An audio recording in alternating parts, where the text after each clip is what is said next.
Welcome to the Organizational Transformation Kung Fu Podcast with your hosts, Sandi Verrecchia and Jennifer Long.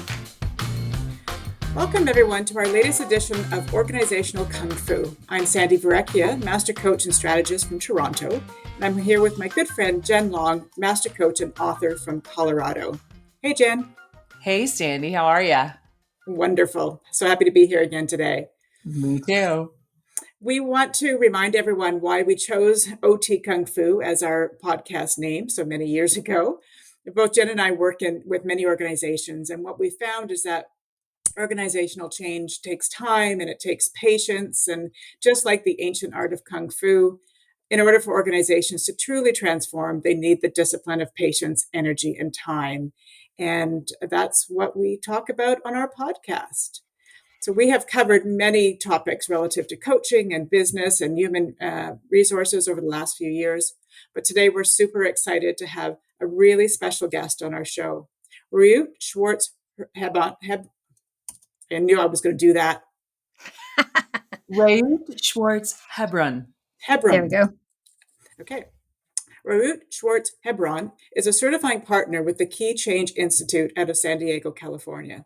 She has years of experience around the intersection of neuroscience and difficult change, and is internationally renowned as one of the top experts in the field of guiding people to unlearn and relearn to change. Reut is a published author of many books and articles on this topic, and we are thrilled to be honored with her presence here today. So we are really fascinated to learn more about the notion of unlearning to relearn and what place our brain plays in it. So we're going to dive into that.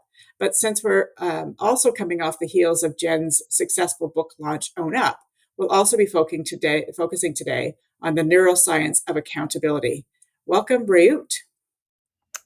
Thank you. I'm delighted to be with you, ladies. Great. Jen, do you want to kick us off?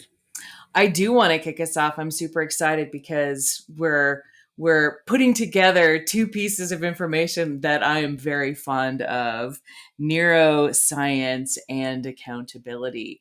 But as we kind of jump into this, Ray, maybe give us just a little bit on the current work that you're working on in unlearning and what that means, so that we can sort of base ourselves in the neuroscience that your approach is and what that is. Yeah, I'd love to. So, let's just start with that word transformation. That is the T of your OT there. I think one of the most fascinating aspects for me when I think about neuroscience and change is exactly that part, that transformation, right? How do we actually get, because when you look down, when you look into any type of change that we're trying to apply, somewhere along the way, someone needs to transform in order for that change to happen. They need to think differently. They need to react differently. They need to behave differently, right? They need to do something, not just momentarily, but as a pattern. So we say that individuals need to transform so that organizations need to transform from a neuroscience perspective. So, when you think about transformation, at the heart of it, from a neuroscience perspective, there are pre-existing patterns. They're already the things we're doing. And now we need to kind of undo that and adopt new things. And it's particularly interesting because traditionally we didn't used to think about what's already there, right? So we would walk in and say, oh, we need to do like a leadership development program, or we need to do organizational change or team building or whatever, coaching, any of those. And so what we did is we did a lot of training or kind of future-oriented conversation about the change, what the new needs to be like, right? A lot of teaching of the new. And what neuroscience has come in and said in the last 20 years or so is, wait. There are very powerful pre-existing patterns there, not just at the superficial level. So not just like, let's say I was using one software, now I want to use another software. So not just on that superficial level, but on my actual response patterns to change, to authority, to my need for control, other things that might get in the way of actually, using the new system. So in comes unlearning. How do we take those pre-existing patterns and now, in a way that is aligned with the way the brain works, how do we guide people to simultaneously let go of the previous patterns, which are the thing about existing patterns is that they're linked typically to a lot of emotional reference points. Right. And then we don't want to let them go so easily, right? So how do we facilitate that process of simultaneously letting go of those deeper patterns? And I'm reminding you, we're talking about patterns like control, diminishing self-talk, deeper patterns. How do we manage letting go of those while simultaneously adopting more effective ones? Let me stop there for a moment, so I'm not talking for half an hour by myself. Well, I love this idea, because when you think about a lot of going in and doing something differently, taking on a new skill, improving how you've done things previously, we always think of it as additional learning, adding on more and different, as opposed to the stuff that is actually in the way that you have to get rid of to it's like you have this analogy about the painting the wall, where it's like you forget that there's already a coat of paint there, and just painting over it doesn't necessarily give you the color you want. Right. So I think that's an interesting thing in how we spend so much time and energy trying to get the thing we want, but we're not even really focused on the thing that keeps us from getting there. And the other thing that comes up for me is that this notion of people hate change.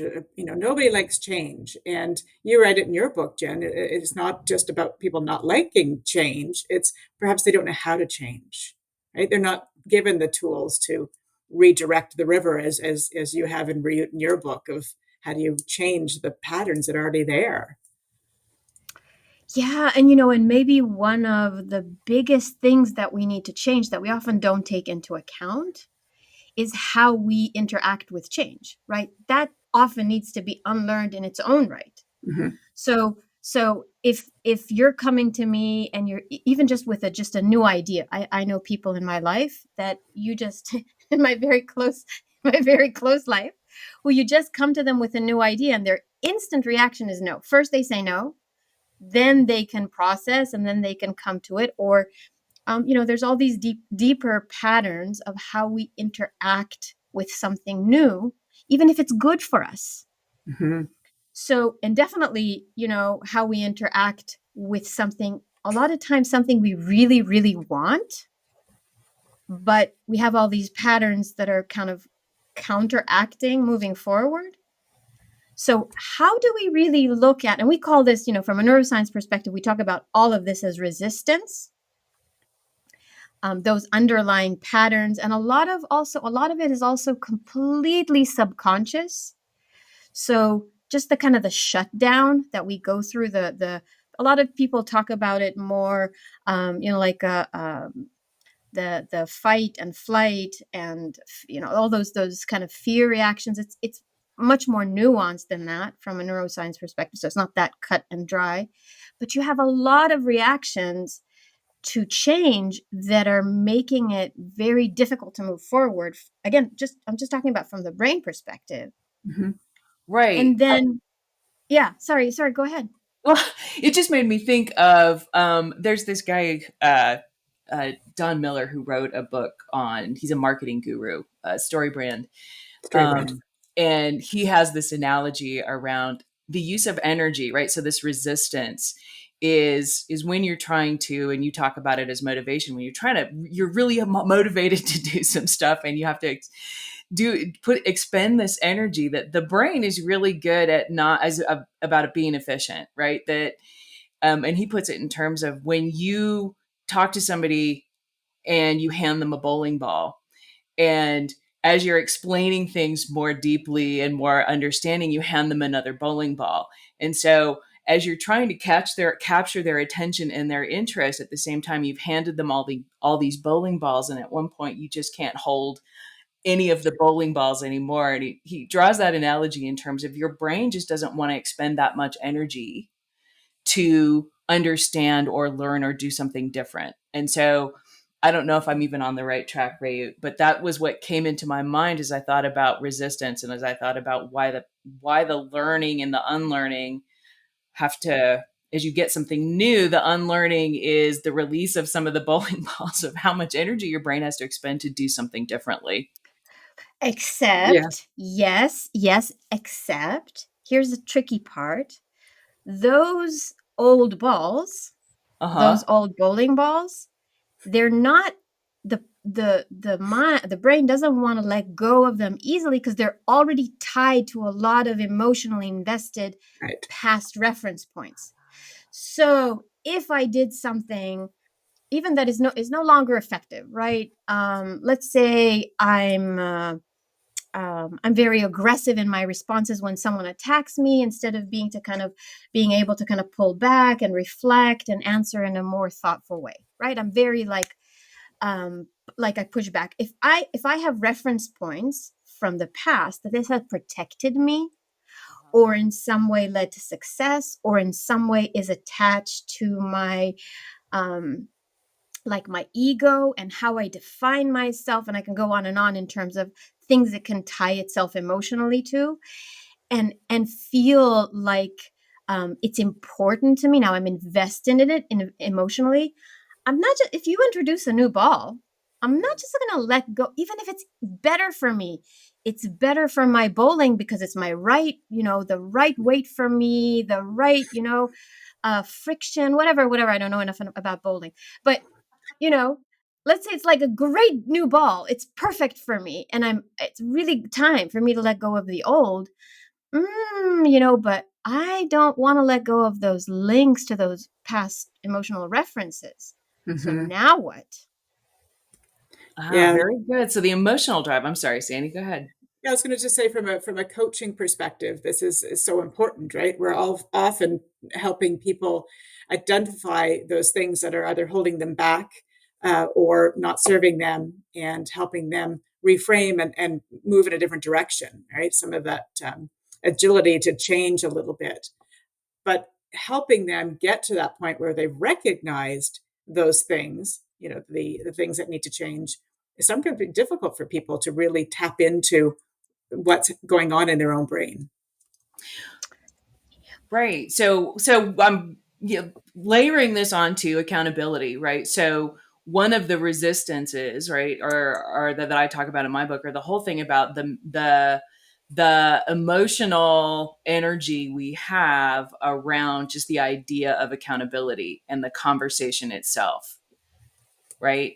And so maybe you can talk a little bit about that, because I talk about it in the sense of the fear of how other people will respond, the fear of relationships breaking, the fear of, which is a lot of what I experience when I'm working with people, the resistance they present in this, why this is so difficult for them Mm-hmm. to try and do differently.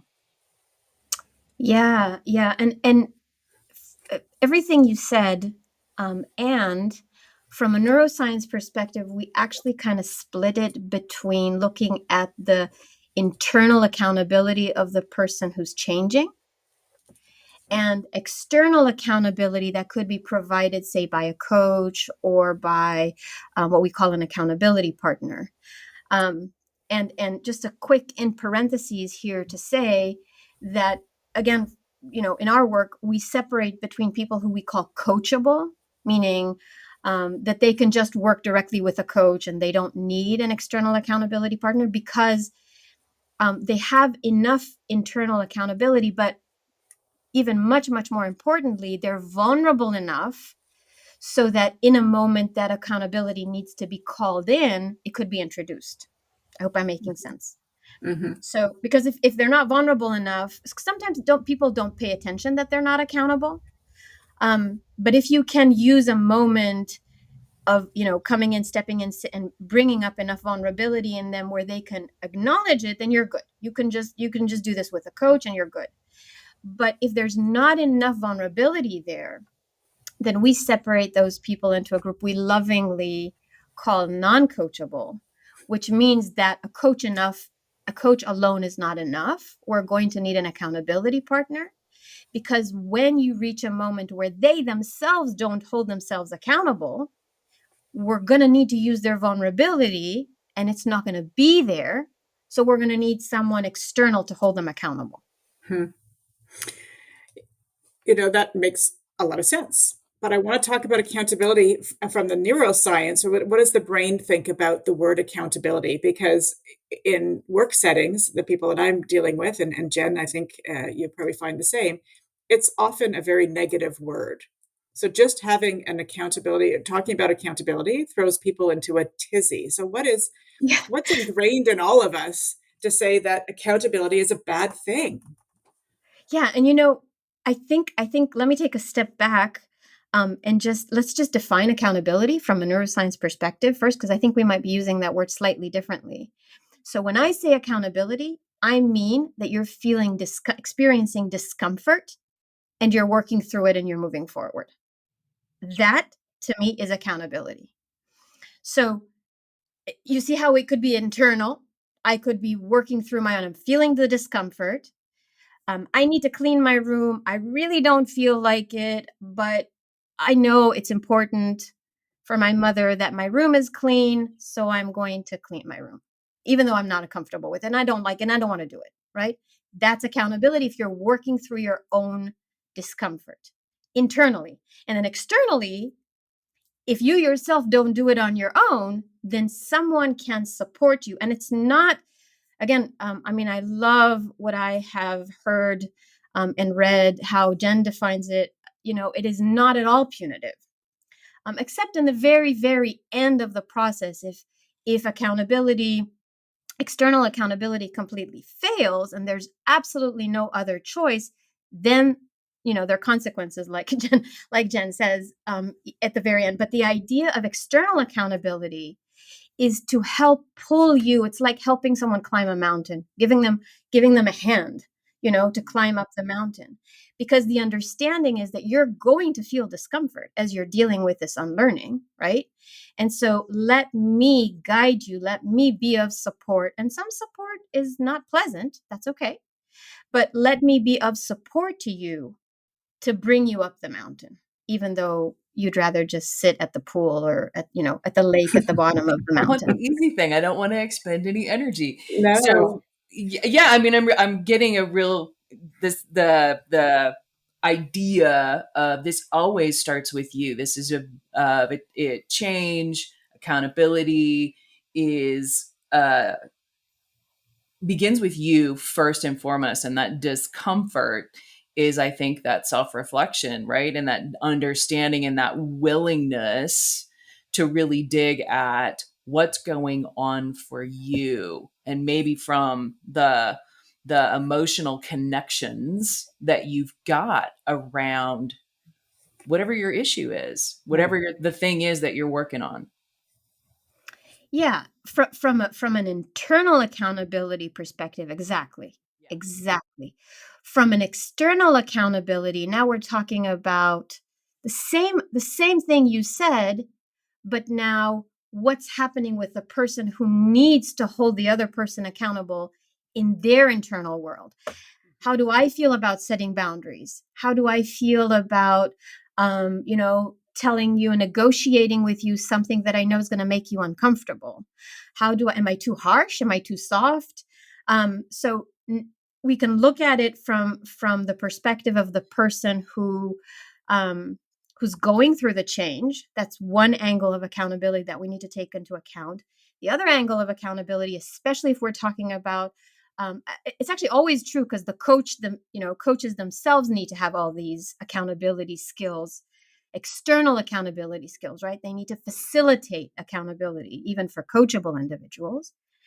And then if we're dealing with a situation where we're talking about a non-coachable individual, then we also need to look at, okay, so that person who's their accountability partner, what is the level of skills that they have, that internal reflection that you're talking about?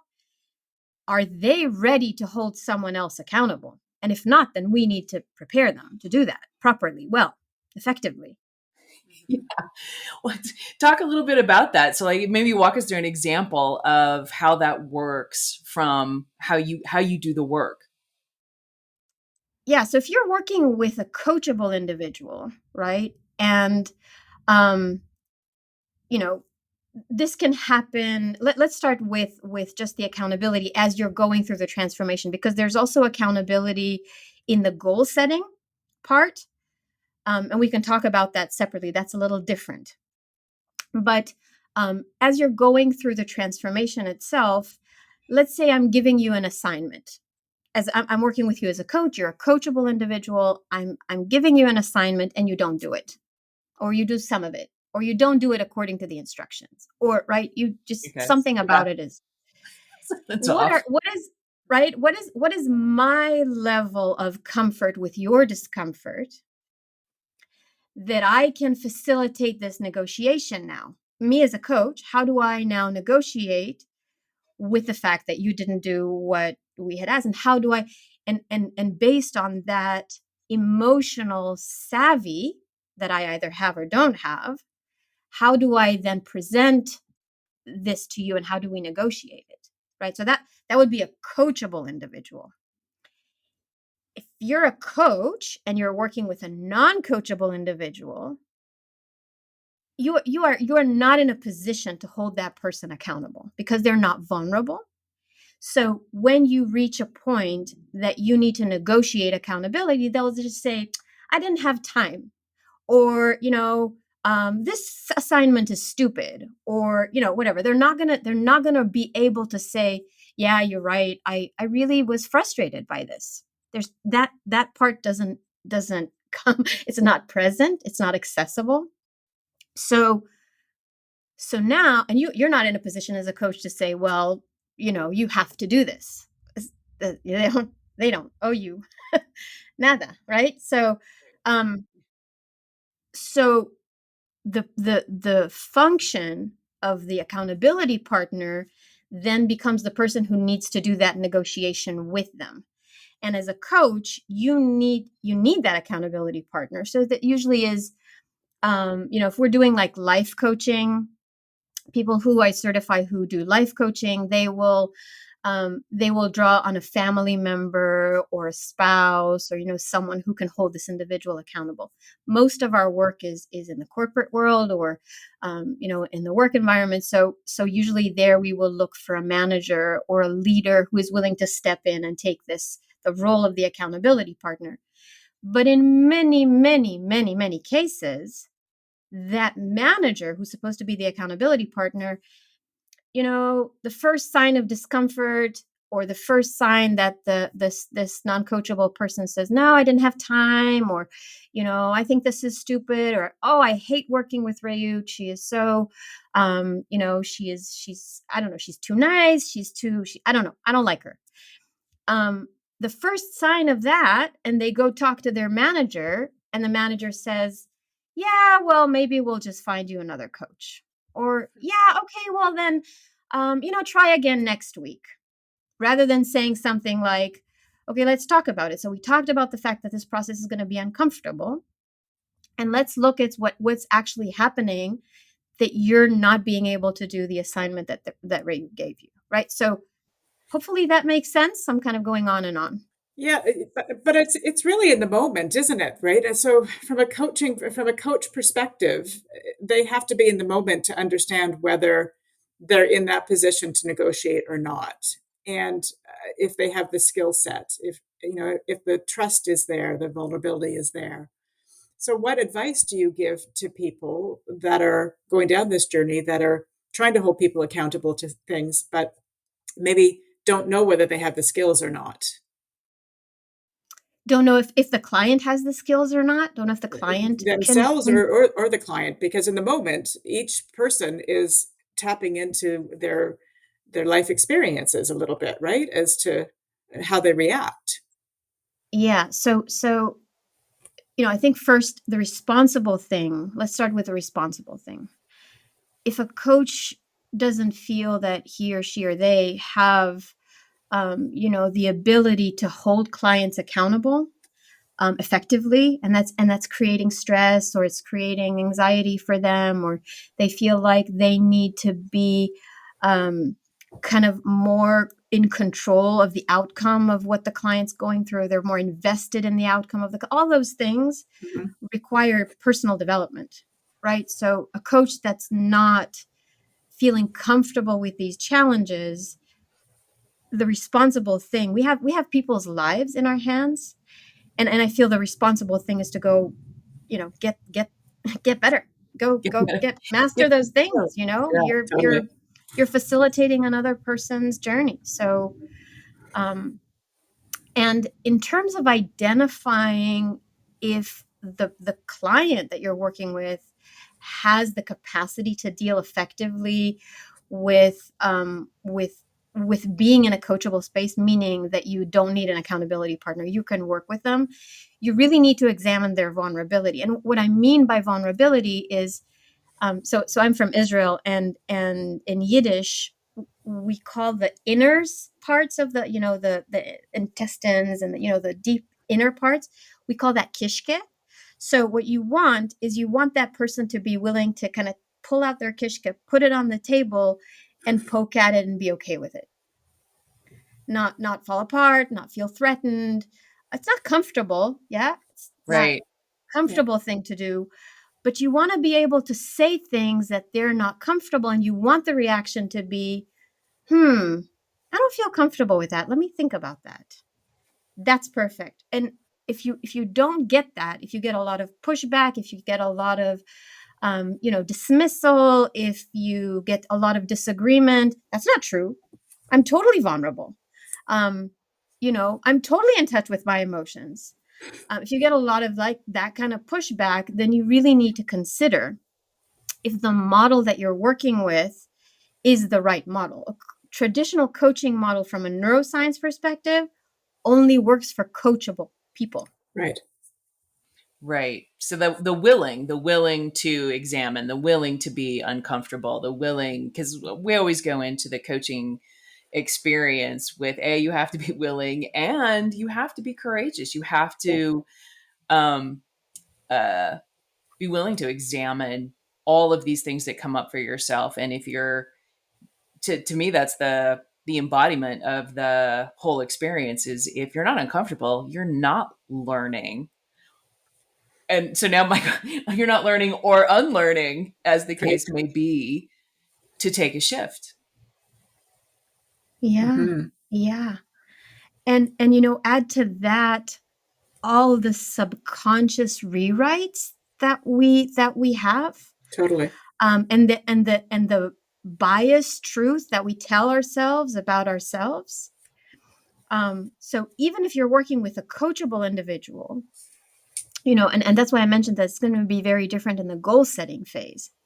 So accountability in the goal setting phase means that I'm helping you be true to yourself. Because the truth that you may be telling yourself and me might not be the actual truth. So how do we now, so accountability in the goal setting phase has a lot to do with how do I now navigate not talking about, all these self-presented, self-rehearsed, self-reinforced, those conscious, controlled, composed truth that I tell myself about me. How do I bypass that and get to what I really feel about me? So in the goal setting phase, accountability looks like getting you to that place of vulnerability in the first place. So when you're saying this to me, what's going through my head is when I work with people on trying to develop communication skills, to be more direct, to be more effective around underperformance. There are people who, and I use the disc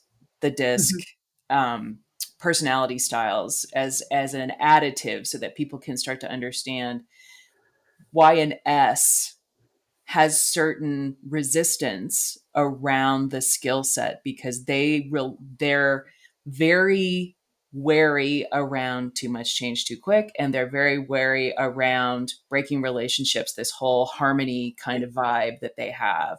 And so I think while it's helpful for them to understand themselves, these are also the feelings they're holding on to that create the resistance.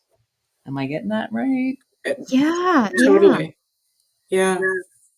And even if I tell myself, I'm a very detail oriented person, but really I'm a very controlling person.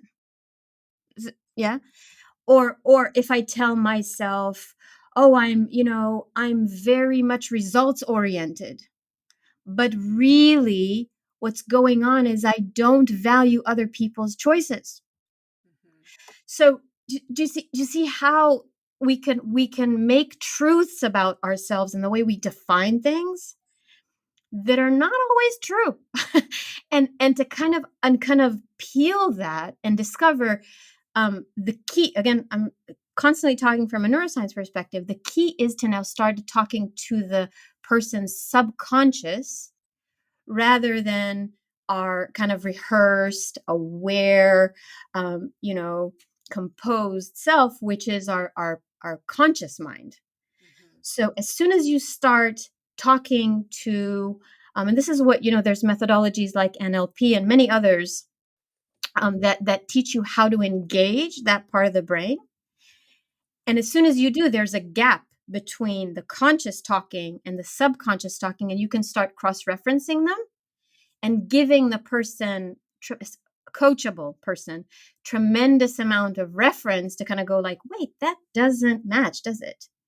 So what's really going on here? And that really helps with the exploring. Yeah, you're For absolutely example. right. There's so much that we say is just so rehearsed. I'm working with a team, and they keep constantly referring to themselves as we're introverts. We're all just introverts. And that gives them license for so many things, which it really doesn't, but in their minds it does. Right. And so we keep telling ourselves these things over and over and over again. They become truths. Yeah. In our mind, they're truths. In our mind. Mm-hmm. Yeah, for sure. Yeah. Yeah. Oh, that just brings so much up around the truth. Okay. What is the truth and how do you deal with How do we that? get to it? Yeah, yeah. So I'm just trying to think in terms of from the listener's perspective, what are the best nuggets for people to take from when I mean this is a lot. I don't talk to Reut all the time, but when I do, I'm always like, man, she goes deep quick, and there's so much stuff going Oh, on. I'm This is like a sorry. 4-part series, I'm feeling, Part we're just series, this is scratching, gonna be scratching part the one. surface. From the listener's perspective, right? So if we've just kind of scratched the surface on this self accountability partner, for them to take forward, you know, to take a nugget out of here on and how what can I be working on myself? What advice can you give them relative to what if I'm going to do my own accountability? What are some of the things that they could look at, focus on?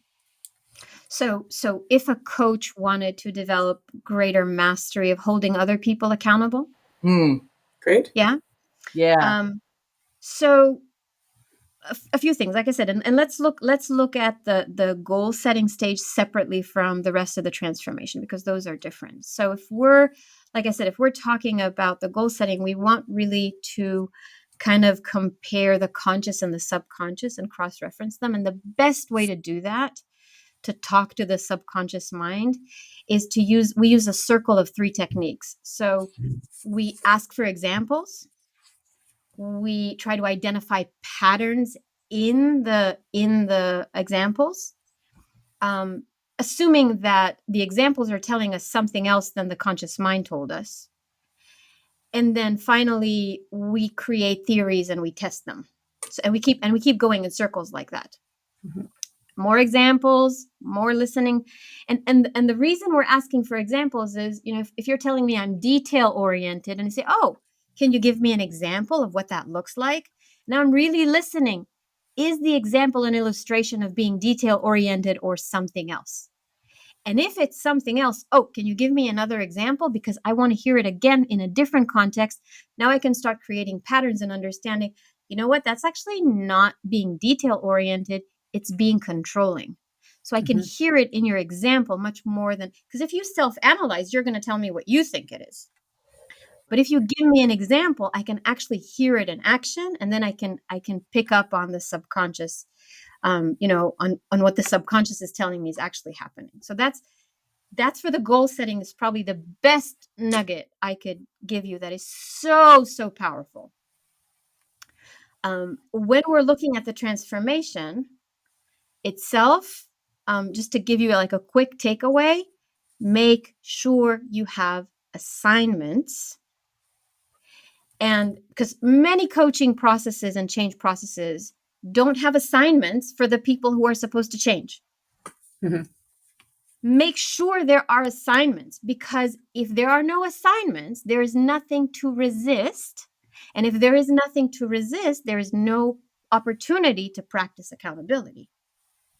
So we have to have something that they need to do so that they don't do it or they don't do it well, so that we can have a conversation about accountability, which is really the point here, right? The point here. 100%. Practice and reflect. That is the mantra. Yeah.